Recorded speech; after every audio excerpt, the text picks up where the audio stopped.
Je suis cinglé. Alors, ça c'est la ruche 1, 2, 3, 4 qui a eu 4G que je lui avais pris, comment ça s'appelle, 4 cadres et qu'elle dégueulait, vous savez, et puis que je sais plus quand c'est arrivé que c'est là qu'il y avait l'histoire du petit rhino, je ne sais plus. Bref. C'est la belle ruche que j'avais filmée et que j'avais dégonflée parce que elle dégueulait d'abeilles. Et puis là, je viens la voir. Elle a fait une hausse de colza, une hausse d'aubépine. Bah, elle est dessus, là, elle est à côté en ce moment. Je vais la remettre, bien sûr, c'est pas fini. Elle ne fait pas de cellules. Allez, j'en ai trouvé une petite là qui démarrait quand même. Donc, je vais quand même, bien sûr, la surveiller. Hop, allez, j'ai pas vu la reine. Je suis allé vous chercher parce que voilà, c'est un monstre de la nature, n'est-ce pas? Et puis rien quoi, voilà. Pour vous dire que s'il y avait eu un commentaire où le monsieur, je me souviens plus, pardon, qui c'était. Monsieur il me disait, mais tu ne crains pas de trop dégonfler tes ruches à prendre des essaims et tout ça? Non, non, non. Non, non, non, non, non, non. Allez, faut grimper maintenant. Et hop. Et donc cette semaine c'est toujours un peu speed, c'est les 3 semaines les plus chargées de l'année pour moi, voilà. Il me reste 120 essaims à terminer. Il y en a 240 de fait déjà. Il y a à peine de place, il faut que mais il y a des abeilles qui vont commencer à construire dans le nounou, alors bon. Mais je n'ai plus de hausse, vous disais-je. Et il y a eu quelques commentaires qui me disaient « Mais attends, t'es vendeur de matériel, tu n'as qu'à acheter des hausses. C'est facile !» Alors, outre le prix, bien sûr, effectivement, je pourrais acheter la hausse, le bois, là. Mais, ah oui, il y a plein d'abeilles, là. J'ai mis le genou dedans. Mais ce qui compte le plus, les amis, c'est les cadres construits. C'est ça qui a de la valeur dans une hausse. Et racheter des cadres, les gaufrer vite fait, racheter des hausses et faire tout ça vite fait, ça me fait... Alors je veux pas faire construire sur l'acacia, donc il aurait fallu que je le fasse sur le colza la semaine dernière, enfin la semaine avant la pluie, et je ne l'ai pas fait, et voilà. Bon, bref, c'est pas si facile, voilà. Qu'est-ce que je voulais dire? Ici j'ai vu 4, 5, 6 ruches, une toute petite départ de cellules. Je ne vais pas passer mon temps à faire tout le rucher, donc celui-là je l'avais déjà fait en essaim.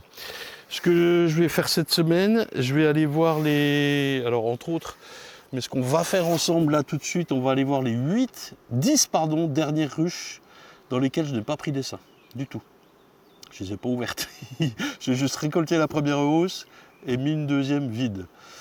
Sur les hausses pleines, elles sont à la miellerie en ce moment, on y revient. Il y avait la question de savoir l'humidité, on va y revenir. Mais là tout de suite, on va aller faire, c'est 10 ruches.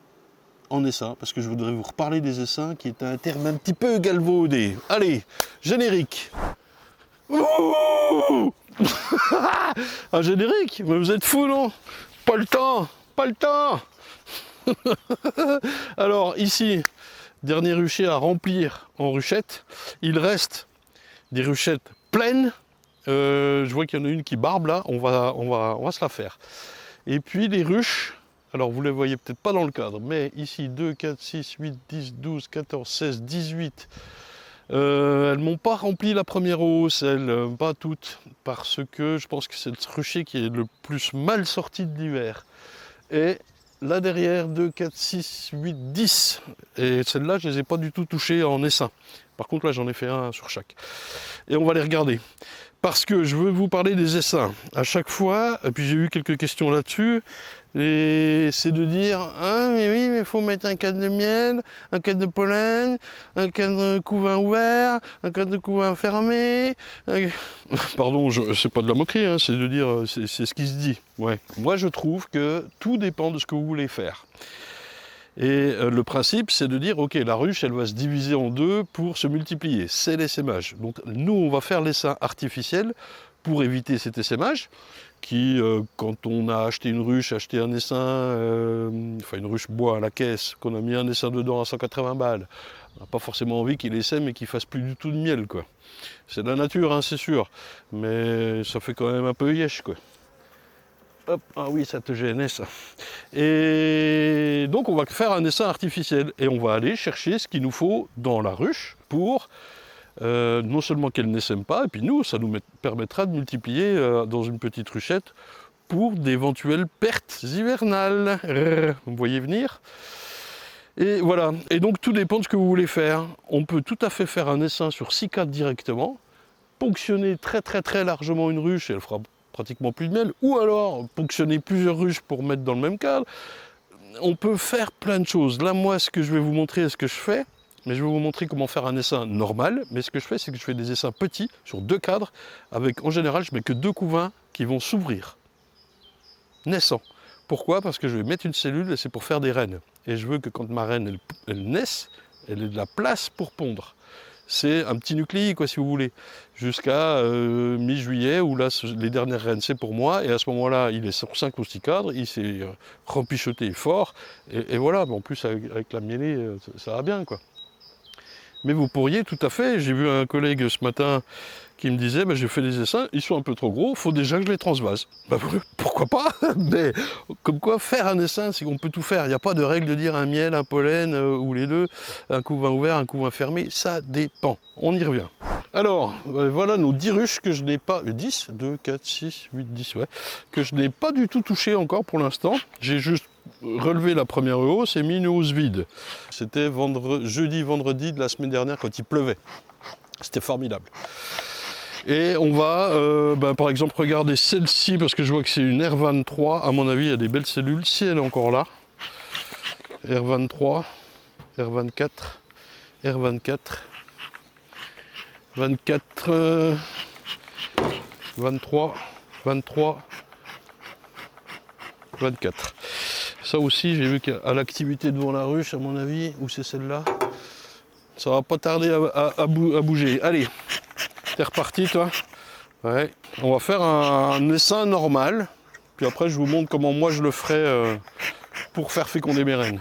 Alors, on prépare une ruchette que je peux même déjà mettre à côté, c'est pratique. Gratter, brûler, propre.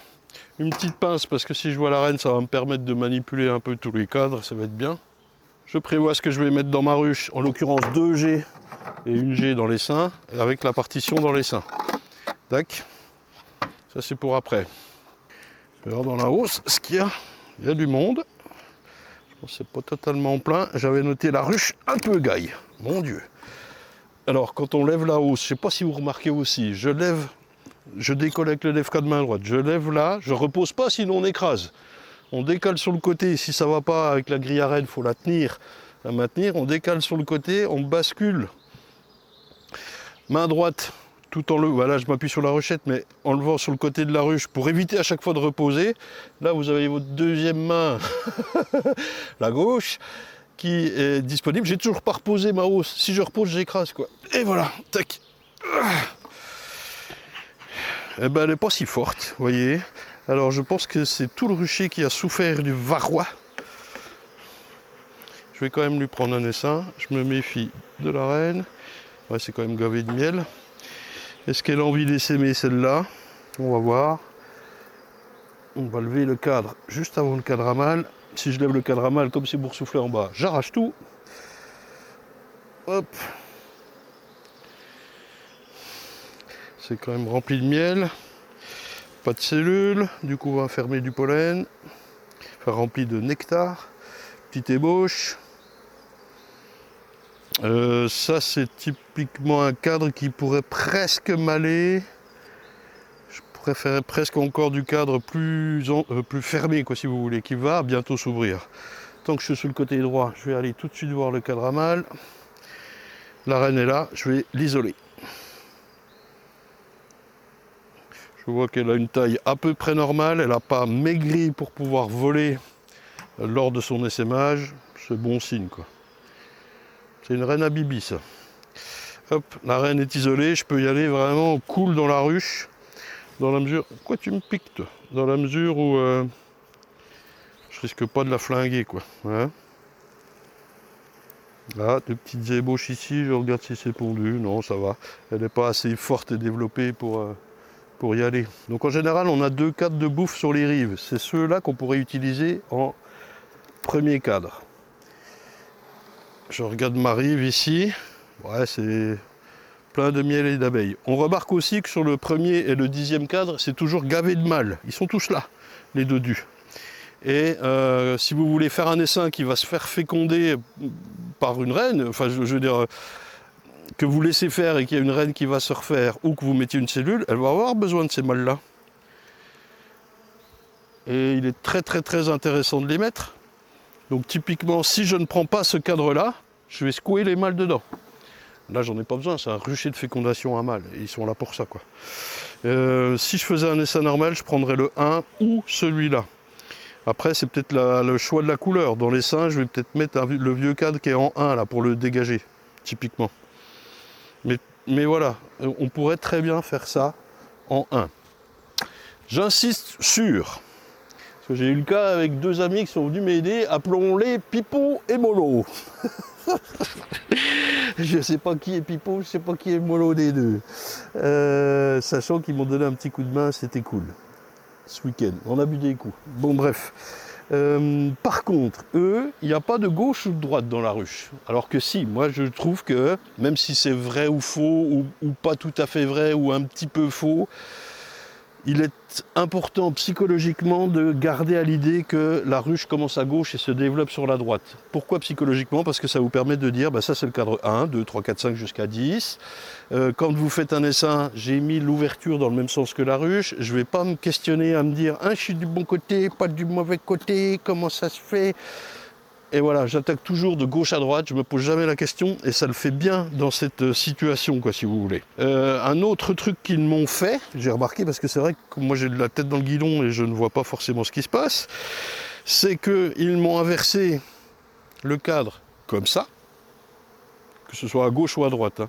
Et donc en général, ben là ça se voit, on a le dégagement, ouais, ça se voit moins, mais on a le dégagement qui est là, et le reste c'est de la bouffe, ça se verra mieux sur le couvain. Alors là, quand il fait chaud, comme aujourd'hui, ça va, c'est pas trop le souci, mais s'il fait un peu frais, que vous avez inversé, et tout d'un coup, sur le cadre d'avant, elle doit chauffer le couvain là, et sur le cadre que vous avez inversé, elle doit chauffer le couvain là. Non, il y a un sens aussi pour les cadres, quoi. Avant, arrière. Et ils m'ont inversé quoi aussi? Eh bien, par exemple, là, nous, on faisait des essaims sur 2 cadres, et je voulais pas trop qu'on prenne la bouffe, j'en ai pas besoin, je vais y revenir. Je préférais donc, si je vous l'ai dit, 2 cadres de couvain qui allaient s'ouvrir. Et si ça manquait un peu de bouffe, j'amenais un peu de sirop. Là, ça manque pas de bouffe. Mais eux, un des essaims a été fait où il m'a pris un cadre de miel et un cadre de couvain.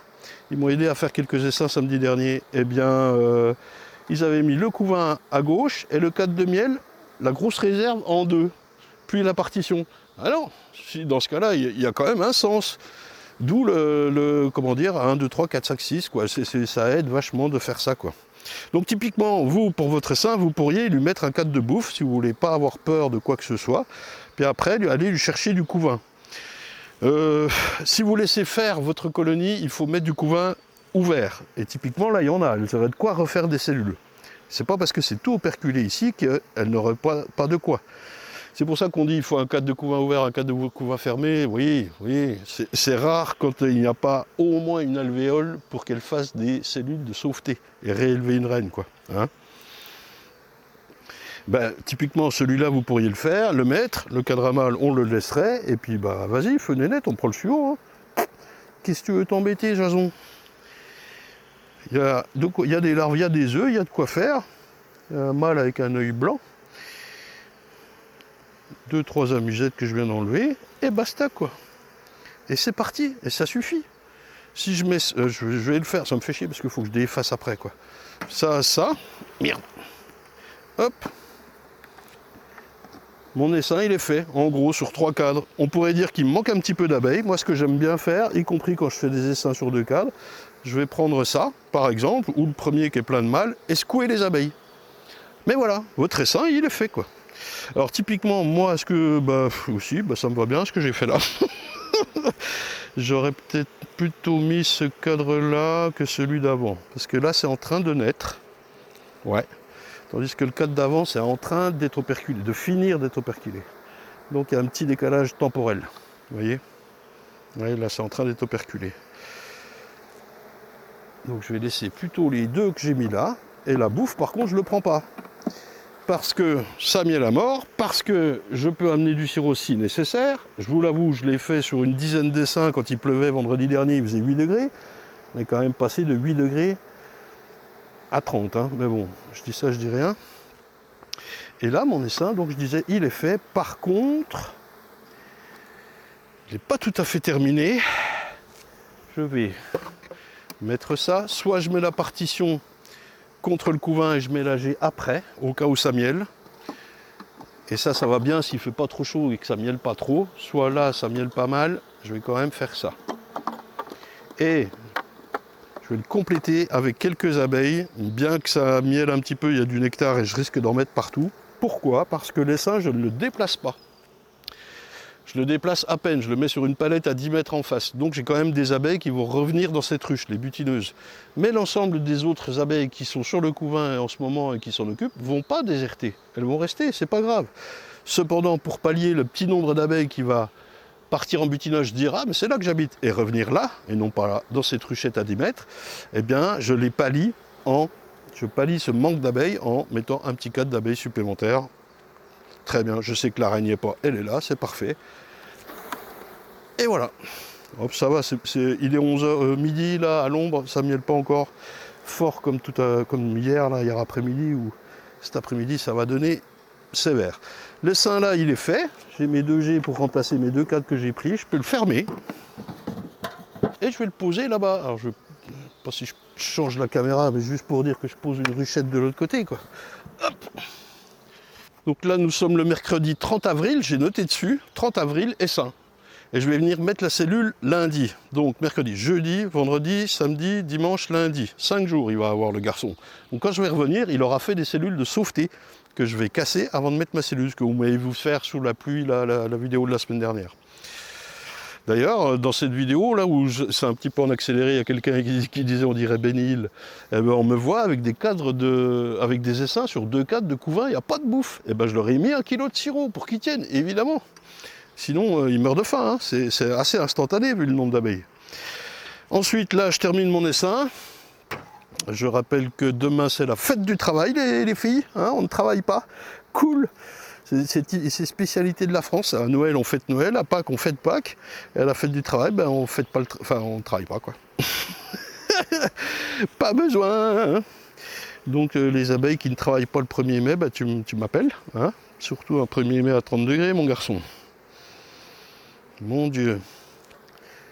En tout cas, ce sera passé quand vous verrez cette vidéo. Je serai au montage et en train de faire des essaims. Là, je termine celui-là. Je regarde vite fait, c'est le fait des cellules, mais vu qu'elle n'est pas super forte, je lui prends en plus 2 couvains. Je reconnecte là, bah, c'est les 10 dernières. Elles vont être à peine affaiblies pour l'acacia qui arrive, en avance. Je trouve que c'est bien assez tôt. Là, tiens, ça c'est un cas que j'aurais pu prendre. Mais il est neuf, je préfère le laisser dans ma ruche, mais c'est tout en train de naître. Ça, c'est top. Merde. Ça veut dire qu'il y a beaucoup de jeunes abeilles dans le futur essaim, il y a de la place pour que la reine ponde, c'est tout bien, quoi, si vous voulez. Voilà, je fais ça, je mets mes 2G comme ça. Il y a du couvain à peu près partout, donc je ne vais pas chercher à les mettre à l'extrême. Je les mets juste après le cadre de bouffe, là, et juste avant le cadre qui entoure le cadramage. Je ne mets pas au bord du cadramage, je vous l'ai déjà dit, sinon ça creuse en bas, là, puisqu'il y aura de l'autre côté les mâles qui vont bomber. Donc je le mets là, c'est un peu au milieu du couvain, puis en même temps à 30 degrés et tout ça. Toutes les autres, là, bah, celles que j'ai filmées en intro, vous avez vu, je les ai fait avec 3 cadres, c'est monstrueux le bazar, quoi. Je libère la reine, c'est réglé. Voilà, toujours tendance à monter, connasse. Allez, oui, fais bisous à l'abeille, oui, oui. Allez. Il faut que je trouve voilà, un tout petit clip qui me permette de tenir la pince ouverte. Et puis comme ça, je fais autre chose en attendant parce que ça me saoule. Et voilà, dac. Et là, il y a quand même un peu de miel, hein, c'est bien. Pas se plaindre, mon jason. Là, je note l'intervention, 30 avril, vue VSO 2CC I2G. Voilà, pour dire que j'ai fait ça, quoi. Mais c'est plus très intéressant. Voilà, je vais faire toutes les ruches comme ça et bien noter ce qui se passe. Je suppose que je vais en trouver une ou deux avec des cellules, mais même, vous voyez là, ouais, je vous dis, elles sont un peu en retard. C'est aussi pour ça que je l'ai fait en dernier. J'ai évidemment misé sur les ruchers les plus gros. Il fait bon chaud chez vous. Alors je précise que là par exemple j'ai fait les 4 et 5, vous avez devant vous, enfin le quatrième, et j'ai pas trouvé la reine de celui-là. Et elle faisait pas mal de cellules. Bon écoutez, j'ai cassé les cellules, puis j'ai noté pas vu quoi. Et ici je mets R, point d'interrogation. Je ne refais pas un deuxième passage dans ma ruche pour trouver la reine, je fais un deuxième passage sur ces cadres-là. Et je regarde si je ne l'ai pas pris dans la ruchette. En faisant ce système-là, j'ai pris une reine sur 240 essaims pour l'instant. Ça va quoi. Je précise encore que quand vous faites votre essaim, vous pouvez absolument faire ce que vous voulez. On a parlé de 3 cadres, 2 cadres, mais vous pouvez faire un essaim sur 6 cadres. En prenant 2 cadres, 2 cadres, 2 cadres, 2 cadres, et vous avez un truc qui est balèze, qu'il faut mettre en ruche quoi. Dit tellement il est balèze. Et tout est faisable, il ne faut pas trop se formaliser sur... j'ai besoin de ci, j'ai besoin de ça, là on arrive en mai, fais ce qu'il te plaît, juin, il va faire tout ce qu'il peut, se rempichoter et tout. Si vous mettez une cellule ou si vous laissez faire sur les œufs, qu'elle refasse une reine elle-même, elle va faire plusieurs cellules, mais ça va marcher. Attention, c'est jamais du 100% de réussite, même quand vous introduisez une reine. Donc il faut se dire que ça peut rater. Et dans ces cas-là, peut-être pas le faire trop gros, et puis voir ce qui se passe. Ça dépend aussi de la période, enfin du moment auquel vous faites ça. Est-ce qu'on est début avril ou fin juin? Et sachant qu'il y a ces 3 mois d'écart qui sont ultra importants pour lui, quoi. Si dans le temps je faisais mes essais en juin, et je les faisais beaucoup plus gros, bien évidemment sur 5 cadres, et j'en mettais un 6e, une G, et puis il était fait quoi. Vous voyez ce que je veux dire? Là on est tôt, c'est pour faire des reines, je les fais petits, et voilà quoi. Allez, pour terminer, je vais diviser, donc ça c'est les 4 que je viens de faire, mais j'ai ici 25 ruchettes à diviser, et j'en ai une qui est assez belle, qui barbe. On va se la faire ensemble tout de suite, et ce sera fin de vidéo pour cette semaine, les gars. Trop speed. Puis le 1er mai, vous savez, on travaille pas, quoi. Hein. Alors, nous avons ces ruchettes qui sont les derniers essaims que j'ai, qui étaient faibles par rapport à ce que je vends d'habitude début avril, et je les ai laissés en place. Voilà, ils se sont retapés. Nous avons avec Pipo et Molo pris 2 couvains dedans, en laissant la reine. Elle a été marquée blanc parce qu'elle n'était pas marquée à cette occasion. Et remis 2G. Donc il est toujours sur 6 cadres. Et vu comme ça à mieler, à mon avis, il est pas mal mon oiseau. Donc là j'arrive, et en général je le coupe en 2, mais là comme il est sur 6 cadres, je vais le couper en 3. Il y a un peu, vous ne le voyez pas à l'écran, mais il y a un peu d'abeilles quand même dehors.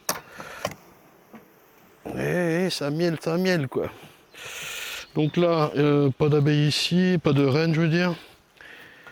On va le couper en 3 simplement. J'ai une ruchette vide devant moi, une autre à côté que je vais aller chercher. Attends, tu me fais chier toi. C'est pas le bon sens, oui, mais la palette est un peu foutue, hein. Et ça, donc c'est blindé quand même. Hein. Allez, on va trouver la reine en premier lieu. Ce qui est toujours intéressant, c'est de se sortir un cadre et de le mettre dans la ruchette tout de suite, ou de la ruche à côté. Adieu, ça c'est pas parti à la vente, adieu. Je regarde si elle fait des cellules, parce que c'est un peu serré là-dedans quand même. Hein. Tac tac, oui, c'est quoi une ébauche, oui, c'est rien. Celui-là, je vais plutôt le mettre en 2. Là, on doit avoir un peu de nourriture que je vais mettre en 1. Avec un peu de poule. Elle a vraiment plus de place, la pauvre. La reine est là. Hop. Alors, qu'en fais-je? Cage neuve. Parce que il est vrai que j'étais parti pour les expédier, pour les vendre. T'en vas pas, chérie, s'il te plaît. Et puis, Pipo et Molo, ils sont venus me donner un coup de main parce qu'ils ont un peu de casse.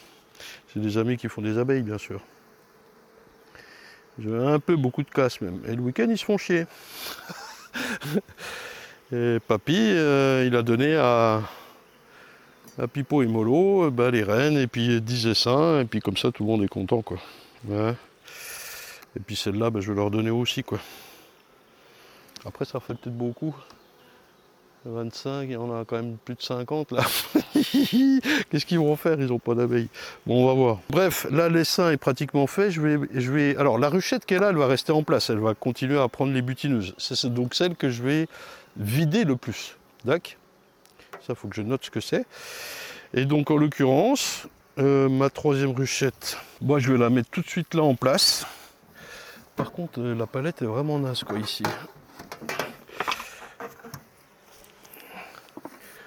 Ouais.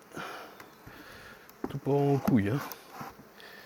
Comment j'avais fait mon coup, moi? Ah oui, il faut que j'avance, oui, d'accord. Hop, c'est vraiment de la bistrouille, mon affaire. On va mettre un peu en biais. Ok.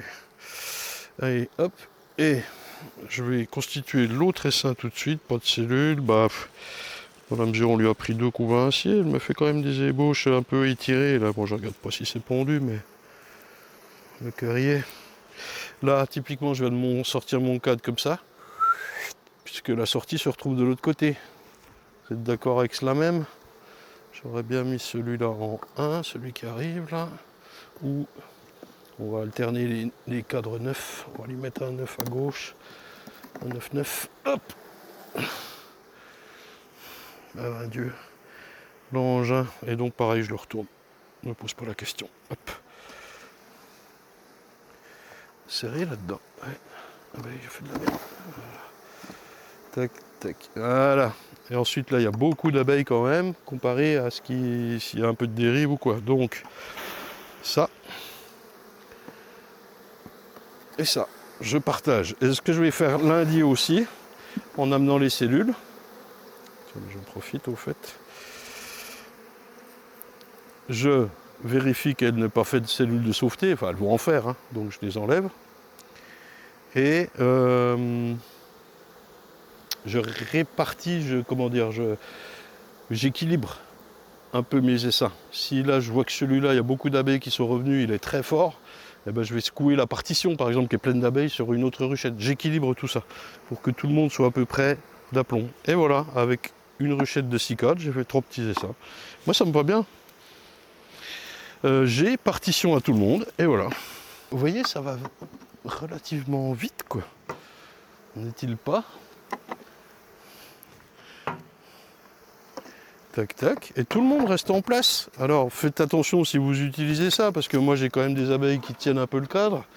Et c'est vrai que si vous avez les dernières gailles de Mongolie là, qui tiennent pas le cadre, et dès que vous le bougez, elles s'envolent toutes pour dire c'est sûr que ça va peut-être pas marcher comme ici quoi. Nous sommes d'accord. Hop. Il faut rester maintenant. Et voilà. Elles sont ouvertes en bas, hein, bien sûr. Là, je vais noter 30 avril et ça. C'est juste pour me souvenir de la date. Parce que comme il y en a 120, tu passes 5 jours après, tu te dis putain, lequel j'ai fait où, quand, tu ne sais plus quoi. Celui-là, c'est celui d'origine avec les abeilles. Vu ce que j'ai pris, je vais quand même les laisser, ces abeilles-là. Je vais en profiter aussi pour écarter immédiatement celle-ci qui a été rapprochée, je ne sais pas pourquoi. Hop, ce qui va favoriser la dispersion entre les 2 ruchettes. C'est peut-être celle-là lundi qui sera un peu faible. Voilà. Ça, faut que je note. Ça, faut que je note. Je vais noter également que finalement, c'est redevenu un essaim. Vous voyez ce que je veux dire au sens où je vais même pas mettre essaim, je vais mettre M souligné, c'est-à-dire que j'enlève la reine.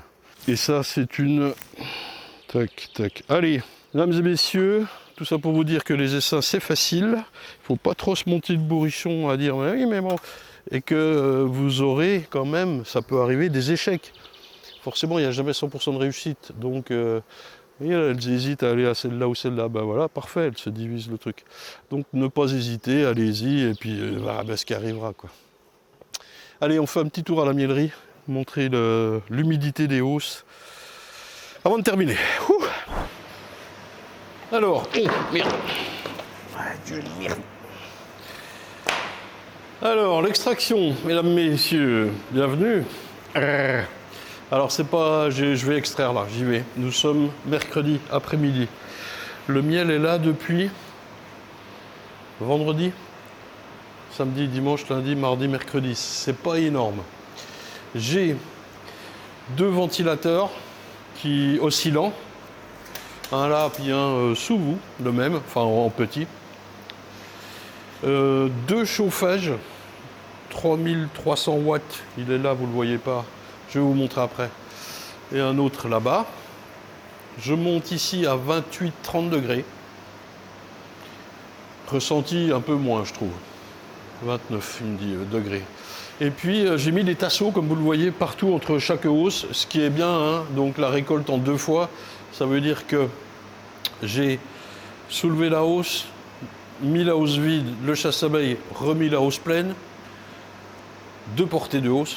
Ensuite, je suis allé la chercher le lendemain, 3 portées de hausse. Je l'ai ramenée là, et comme elle était un peu mouillée, parce que oui, j'ai récolté, il pleuvait, il faisait 8 degrés. J'ai bien fait quand même, mais bon, j'avais pas assez de hausse, j'avais pas assez de hausse. Et puis que tout n'était pas operculé, là j'ai un cadre qui a cassé, une oreille qui a cassé, et c'est ça, typiquement, c'était bien mouillé, quoi.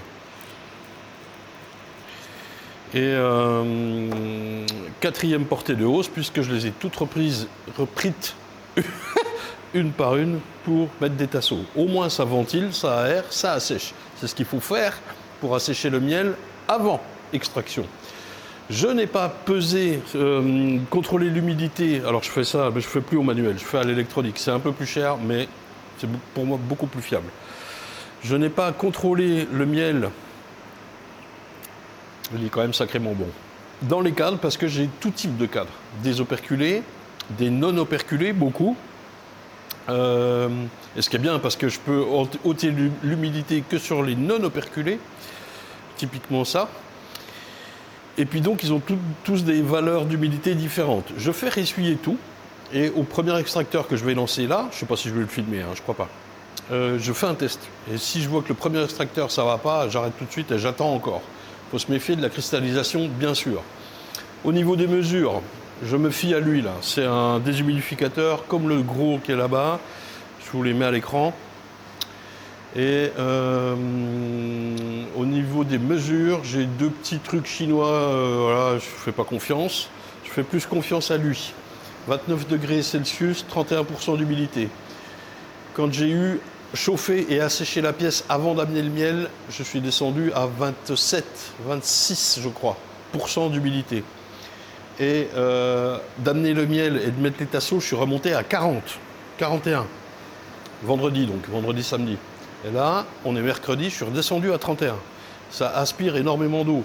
Là, il y a un seau, je jette ça tous les jours. Et là-bas, il est relié directement à l'égout. Ouais, ça part directement. Donc, il est énorme. Celui-là fait 90 mètres cubeurs. Et celui-là, là-bas, 225. Pour vous dire. Et la pièce fait, je ne sais plus. Je crois que c'est du 6 par 7 par 2,50. Ça fait... Voilà, je crois que c'est ça. Bref, je brasse pas mal l'air et je chauffe pour pouvoir avoir plus d'humidité dans l'air.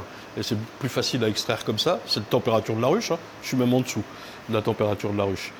Et comme ça, l'air peut contenir plus d'humidité. Et ça, typiquement, je ne peux pas le déshumidifier. J'espère qu'il est bon, quoi. Il est très bon. Moi, je suis assez confiant. Il y a vachement de fruitier, je trouve, plus que d'habitude. Et puis là, je vais ramener une hausse pleine de aubépine. Oh, je me demande même si je ne vais pas séparer. Donc l'air chaud va contenir plus d'humidité et je capte tout ça à fond. Voilà. Je vais lancer une extraction. Et voilà. Bon, mesdames, messieurs, merci pour avoir suivi cet épisode sur les essaims et le premier miel 2025. C'est un peu un aboutissement quand même si ma vraie attente, c'est l'acacia. Allez, une semaine, 10 jours maxi, une semaine, ça dépend de la météo d'après ce coup de soleil. J'espère que ça va bien chez vous, les abeilles, la météo. Merci pour le soutien indéfectible et c'est un vrai plaisir. Allez, premier test du premier miel de l'année. On va enlever un peu la cire. Oh, il y en a beaucoup. Je ne vais pas la lécher parce que je vais recommencer plusieurs fois. Tac. Verdict. Rendez-vous la semaine prochaine. Monsieur, est-ce bien nécessaire de pousser des cris de rhinocéros lorsque vous rentrez dans l'intimité de Dame Nature? Vous épouvantez les animaux, les petits comme les gros, ceux-là même qui se réfugient dans les derniers endroits à l'abri de ce que l'on appelle la civilisation.